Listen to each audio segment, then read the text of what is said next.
Hey everybody, it's me, Sammy here, otherwise on Skullgrim Throwback again for another video. I know I probably don't look too great at the moment. I've, not been feeling that great the last couple of days, and I look like shit. I won't go into any detail regarding why, but let's just say I've not been getting any sleep recently, so, I had a little nap a while ago, but I feel okay-ish now, but nonetheless, things are somewhat rocky.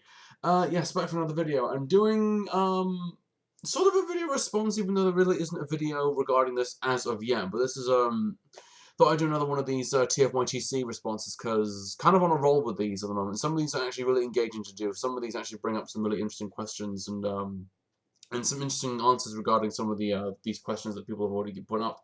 So I thought I might as well just hop on the bandwagon and see if my input had any meaning at all. So this week's homework from the TFYTC is regarding a post by Jackson Snell regarding is selling / trading TFs worth the hassle. So is selling / trading Transformers toys worth all the aggro, worth getting invested in? Well, this is an interesting point, because I think that regarding the interest in Transformers, and regarding the interest in toys in general, and regarding the interest in anything, I think that selling something to make something out of that is worth the aggro. But I'll try and go into a little bit more detail regarding this, because this is an interesting topic. So is this worth the hassle? Let's see. It's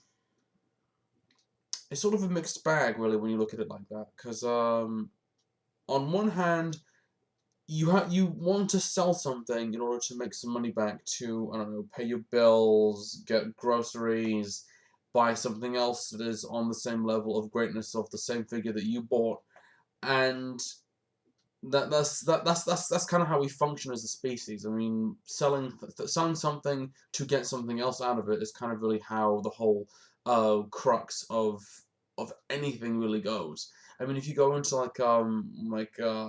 charity shops or boot sales and whatnot, and you see rows upon rows of items that people have donated / given away, there's always there's always that issue that, well, someone has had that for a very long period of time, and now they don't want it anymore, and now they're going to sell it to make some money to cover whatever else it is that they do. So there's always that issue. And trading trading toys, trading Transformers and whatnot, that's an interesting one, because I've not done that much. I've not done that much trading. I've done some buying off of people, but I've not really done any trading. But I think that the whole issue with trading Transformers toys is an interesting one, because the whole issue to trade something is, okay, so for example, I'm gonna give you this, but in return I want what you're giving me. So it's probably the most expensive toy that person has that you might want, but at the same time, you want to give that person something that is on that same level of value that other toy is. Because otherwise, if it isn't on the same level of value, then kind of it sort of really just it causes a little bit of a problem, and that way you want to try and find a way to really work around that. So I guess my whole answer to this whole question is it worth the aggro?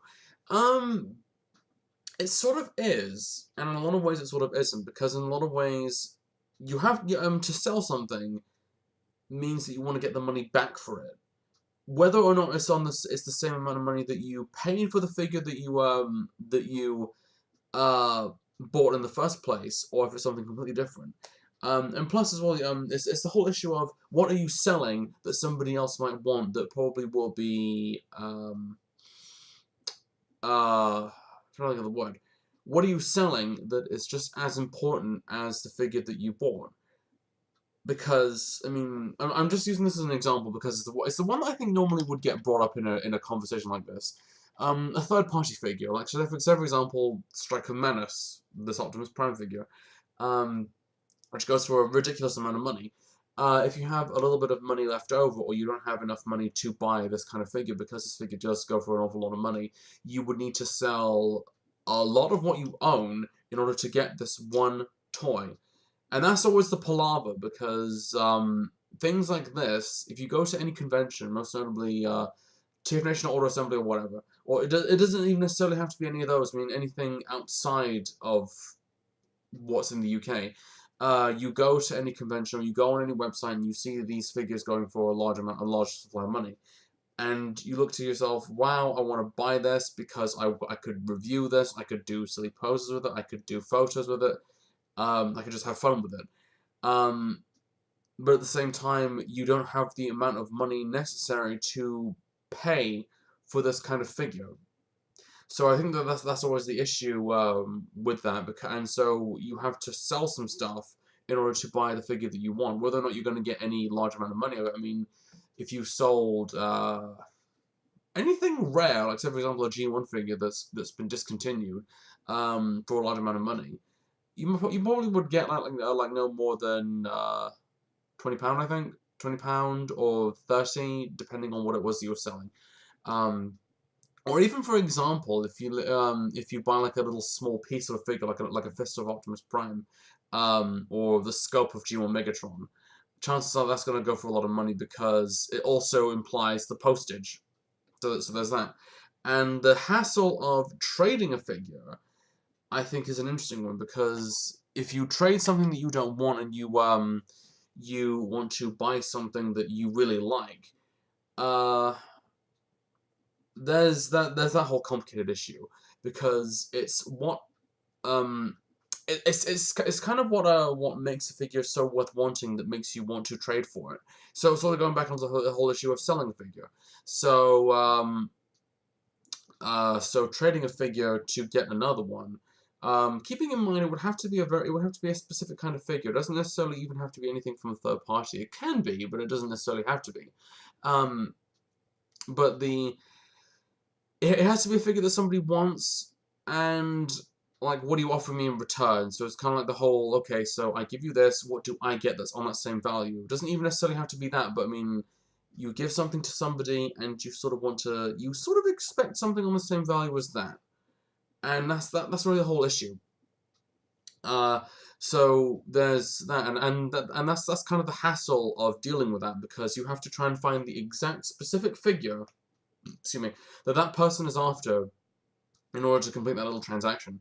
So the whole hassle of that, the whole hassle of selling and trading, is an interesting question to really bring up, because I think that the whole issue, when you accumulate too much stuff, it doesn't matter what it is, you sort of hit like a roadblock, and you need to try and find a way to. I mean, if you live in like a very small house, or like an apartment with only one bedroom, and you're crammed to the ceiling with too much stuff, it kind of is a big deal to sell a lot of what you own, in order to make back a little bit of extra money from that. And that's kind of the whole issue, is some people often do live happier lives, and I'm not saying that anyone has to do this. I mean, you can follow it if you want.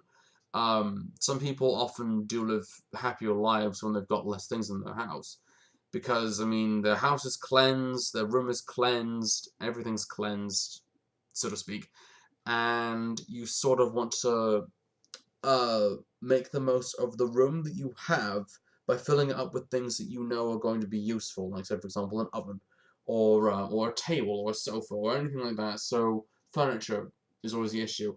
And if your house is, I mean, chances are you probably would have had figures bought by the chance, before you even got the chance to own like a sofa or anything like that. Because otherwise, if you bought a figure to get before you even thought about getting a sofa, then that's I don't know anybody who's ever actually done that. That'd be kind of interesting if someone's done that. Anyway, but what I'm trying to get at here is it's sort of a hassle to deal with, because you've really got to go through that whole issue of, okay, who am I going to sell this to?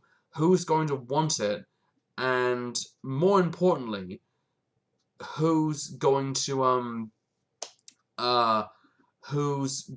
buy it? So I guess there's that whole issue, and you really are kind of a little bit concerned whether or not this figure's going to sell, or whether or not you're going to get any money out of that. So there's that whole hassle of dealing with that, and plus there's the whole hassle of do you want to deal with if you're selling anything over the internet, you want to deal with the postage, you want to deal with the packaging, you want to deal with whether or not that figure is going to arrive to that person. You want to make sure that figure is okay. So there's a whole issue of all of that, and you got to make sure that figure is okay. Otherwise, that customer is not going to be very satisfied. So it's sort of a hassle to deal with that. And I mean, even if you're just selling it locally, like a charity shop or something, or well even not even a charity shop. I mean like a boot sale, and you say this is from a line that is no longer available anymore, and you're charging a large amount of money for it, and it is a bit ridiculous, but at the same time, though, it's the whole issue of the quality of that figure and how rare that figure would be to certain people. I mean, the biggest example I can think of is some of the G1 figures that are mint in box that still have the boxes intact and the boxes are a-okay. So there's that whole issue of making sure that the boxes are okay, because you want to make sure that if you have the toy's fine, the box is fine, everything else is fine, and and you want to make sure that you get some money out of it, because somebody will pay a large supply of money for a mint in box figure. There's the whole issue of selling that. And there's a whole issue of trading that figure, and you want to make sure that you get something on the same level. So, yeah, I mean, I guess it's sort of a big hassle to really deal with, because you want to make sure that the customer is satisfied. You want to make sure that the person you're dealing with is satisfied. You want to make sure that you get the right amount of money that you get to pay off your bills or whatever, and you just want to make sure that everything is fine with that figure, and whether or not that figure is going to be okay for that person. So, yeah, I guess that's my whole name put into this. It's an interesting thing, because I'm still currently selling some stuff anyway. I'm not gonna advertise what I'm selling on this video. That's not the whole point. But it is sort of an issue, because I mean, when we see something new and we sort of disregard something that's old, it's kind of the way things are, and I think that's the whole appreciation, or lack of appreciation thereof, older things in favor of the new, such as the way things are. But that's kind of how it is for a lot of these figures, because if you see something that you really want, you want to buy it. You want to make sure that what you're selling will quadruple the amount of money that you have in order to get that figure. And even if it's not to buy toys, it's worth just to make sure that you've got some money in your pocket and some food in your fridge.